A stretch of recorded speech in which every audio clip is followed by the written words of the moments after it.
What's up guys, SkyKevin here, and today I wanted to do some more tests regarding player skills. If you haven't seen my other video on detailed character stats, go check it out here at this link.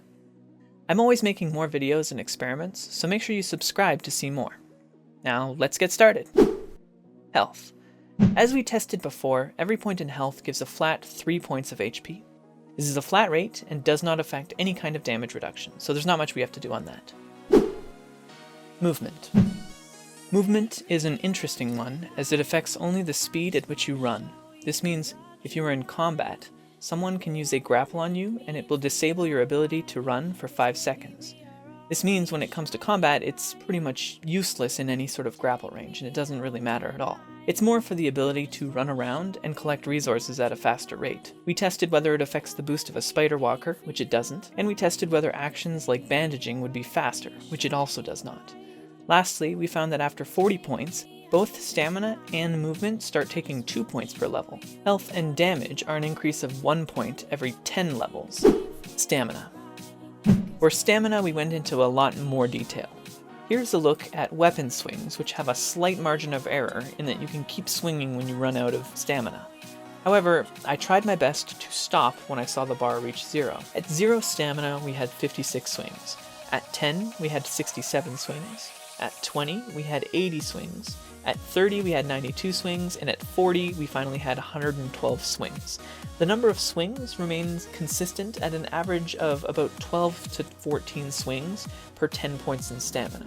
Additionally, we can see that the stamina regeneration is the same rate regardless of your max stamina. So if you have more max stamina, it's going to take longer for you to regen it. Based on what we've seen, I believe you get roughly 30% more stamina based on 10 points of stamina in that ability. So essentially, you can look at it as every point into stamina is an extra 3% stamina. Or rather, every point into stamina is an extra 3 stamina on top of your base of 100 stamina in total.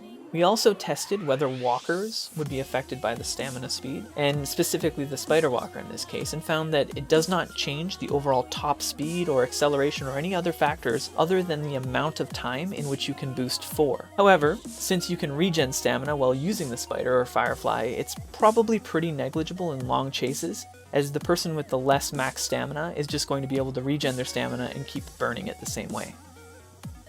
Damage.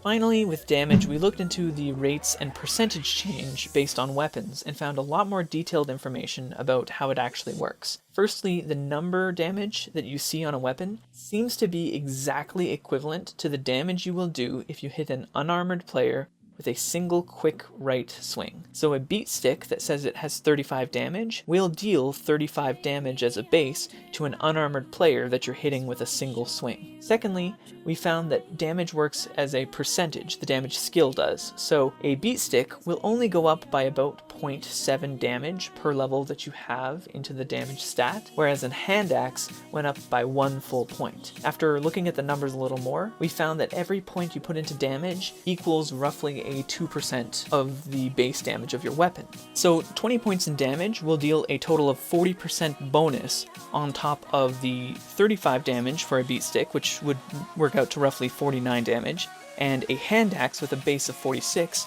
will deal 64.4 damage at 20 points. We tested this a few times in a few different variations and found that that seemed to be the case. Lastly, we looked at the harvesting rates of someone with a completely full damage build, as we had the opportunity to, versus someone without any damage at all, and found that they both harvest at the exact same rate.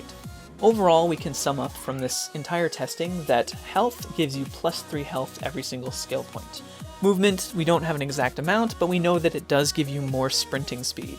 For stamina, every single point into stamina equals 3% or 3 more stamina, and every point into damage equals 2% or 2 more damage per stat point. Overall, from all this information and from what I've seen, if anyone's wondering about what their character build should be, I would suggest most people go a mixed build, giving the increasing cost of points as you level up. So 20 points in HP is your main stat, 10 points into damage for the extra 20% damage, and then another 5 points into stamina and maybe 10 points into mobility. This way you have a nice all-around build that works well with each other, and it really gives you that quality of life from each of the other stats, but it doesn't really sacrifice too much. Alternatively, you can go with a full HP build, which is technically the right way to go if you're constantly doing PvP, but you are going to be sacrificing a lot of quality of life and PvE aspects of the game because you're going to essentially be giving up 15 HP for all of the different 20% more damage, some more faster movement,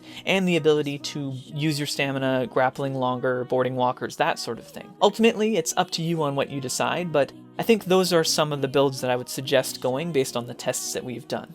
That's it for today. If you liked it, let me know in the comments down below, and if there's any specific build that you prefer. Thanks for watching, and I'll see you next time.